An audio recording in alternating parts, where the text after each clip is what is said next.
Frères et sœurs, dans cet évangile, Jésus descend de la montagne avec ses disciples et il s'arrête sur un terrain plat et l'évangile nous dit que, levant les yeux, il parle à ses disciples.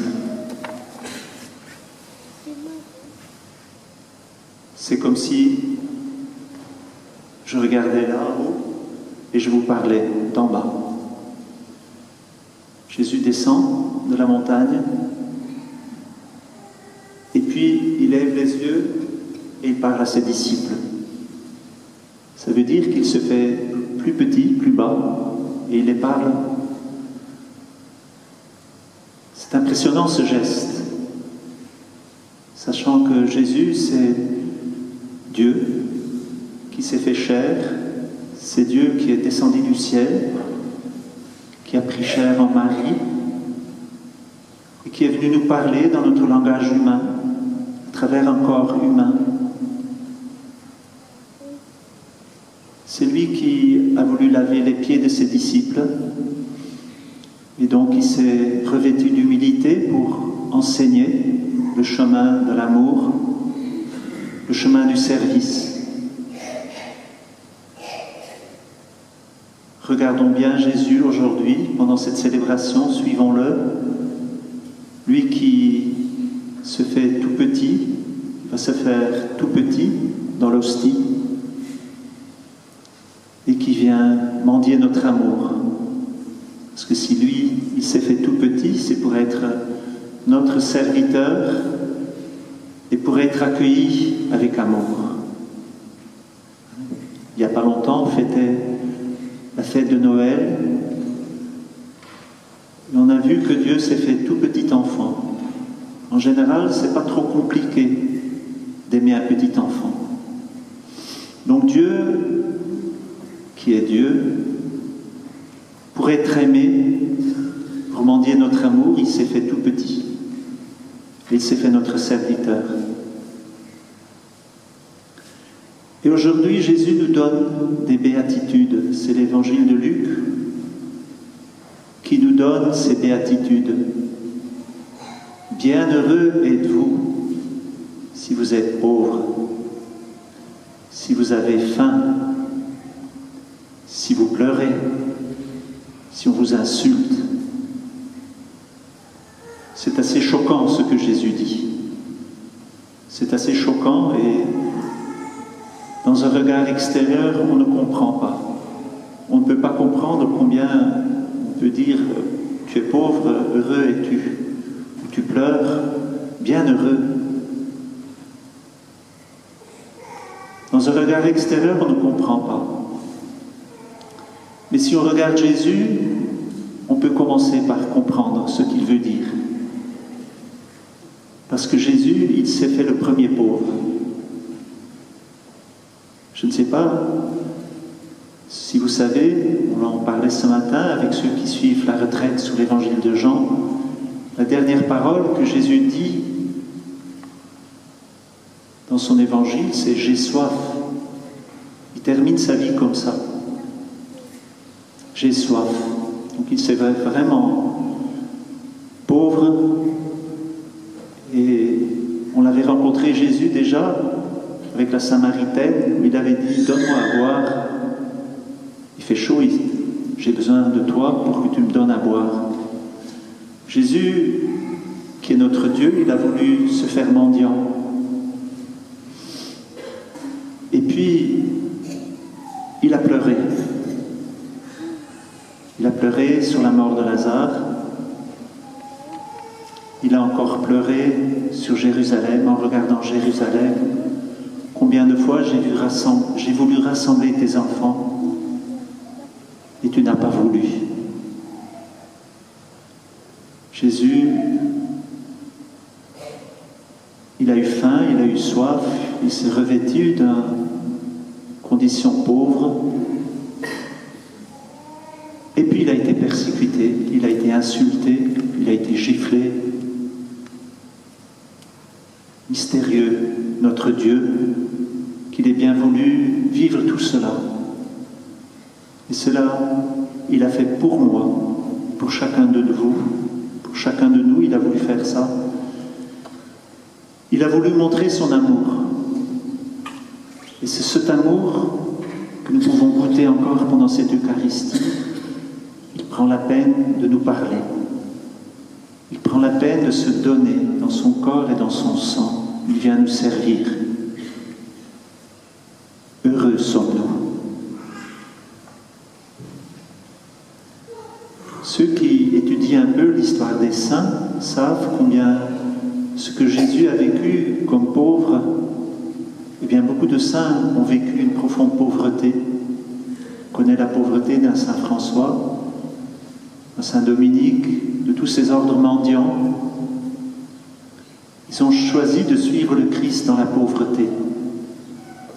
Bienheureux, c'était leur chemin pour vivre des béatitudes. Il y a beaucoup de saints qui ont pleuré. On connaît très bien que saint Dominique, pendant la nuit, il pleurait et il disait à Dieu, que deviendront les pécheurs? Et ainsi il s'offrait en prière pour la conversion de ses frères et sœurs. Beaucoup d'autres saints ont pleuré, en particulier ceux qui ont une contrition profonde pour leurs péchés et ils se sont convertis. Et ils ont reçu le don des larmes. Le don des larmes, c'est un cadeau que Dieu fait. C'est un don qui purifie le cœur, par lequel nous revenons vers Dieu de tout notre cœur. Il y a des saints qui ont tellement vécu la soif. Mère Teresa, à chacune de ses chapelles, a demandé qu'on mette le cri de Jésus, « J'ai soif ».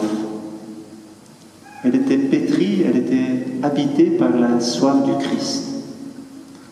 Et beaucoup de saints, et normalement chacun de nous, spécialement quand on célèbre la messe, on peut sentir cette soif du Christ, cette soif de Jésus de donner sa vie, de glorifier son Père et de nous sauver. Et puis combien de saints ont été insultés, persécutés, giflés, tués, sciés en morceaux, toutes les cruautés. Et ils ont vécu cela comme leur maître. On comprend les béatitudes quand on regarde le Christ. Et on voit combien il est difficile pour nous de sortir d'un regard extérieur sur la pauvreté, sur les pleurs, sur la faim. C'est un mystère qu'on ne peut pas comprendre sans l'aide du Christ. Si nous sommes là, c'est pour reconnaître notre péché, mais surtout reconnaître l'amour de Dieu pour nous, qui vient s'incliner sur notre indigence. Celui qui vient d'en bas nous laver les pieds, nous servir, nous aimer. Il vient frapper à la porte de notre cœur. Il veut vraiment faire sa demeure en nous. Il est descendu du ciel pour ça, pour prendre sa demeure dans chacun de nos cœurs. Alors, disons-nous bienheureux d'avoir un tel Sauveur qui nous aime si profondément et si personnellement. Et accueillons-le aujourd'hui. Profitons de ce qui est difficile dans nos vies, de tout ce qui nous met un peu dans nos pauvretés, dans des humiliations. On en connaît tous des humiliations. Ça peut être la vieillesse, ça peut être la maladie, ça peut être le manque de travail. Toutes ces humiliations, demandons que nous puissions les vivre avec Jésus, qui vient nous visiter dans cette pauvreté, dans cette soif. Et peut-être que nous pouvons aller encore plus loin. Certains osent demander un cœur pauvre. Certains osent demander le don des larmes. Certains osent demander d'être assoiffés et de passer la vie comme un assoiffé, un affamé de vérité, de justice. Certains osent dire, dans des pays où règne la persécution, qu'ils sont prêts à donner leur vie pour la gloire de Dieu, pour le salut de leurs frères et sœurs. Alors peut-être que nous devons avoir ce courage-là, de désirer les béatitudes, désirer la pauvreté du cœur, peut-être aussi matérielle, de désirer les pleurs, qui ne soient pas des pleurs sur soi-même, mais qui soient des pleurs qui purifient le cœur et qui nous unissent plus profondément au Christ et à nos frères et sœurs, qui font que nous avons un cœur miséricordieux qui pense aux autres, qui pleurent différemment que nous.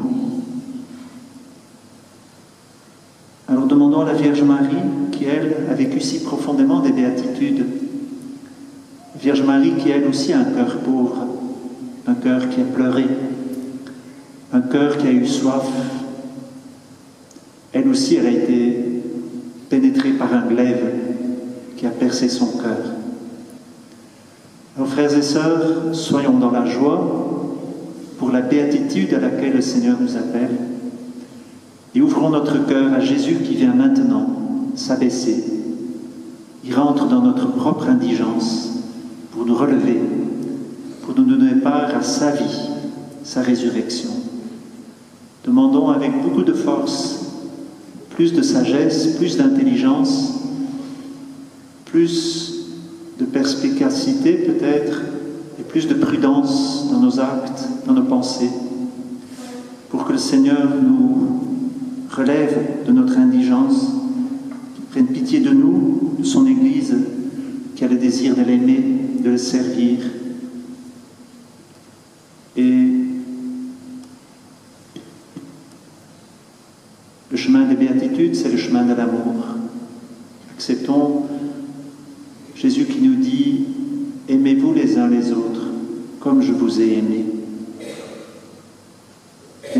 Ce sera la vie du ciel, une vie d'amour. Ce même amour avec lequel le Christ nous aime sera cet amour qui va remplir toute notre éternité. Mais que déjà cet amour, nous puissions nous le donner les uns les autres. Et on le fera d'autant plus qu'on sera des pauvres, mendiants de l'amour du Christ et de Marie. Alors on célèbre votre anniversaire, Marie-Louise. Vous êtes déjà bien âgée. Vous avez passé par de toutes petites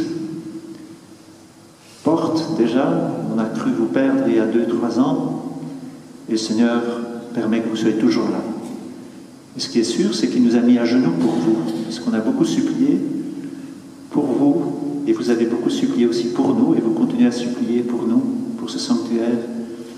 Alors, que le Seigneur vous donne de plus en plus son amour et la participation déjà à sa béatitude, mais bientôt à la béatitude éternelle. On n'est pas pressé,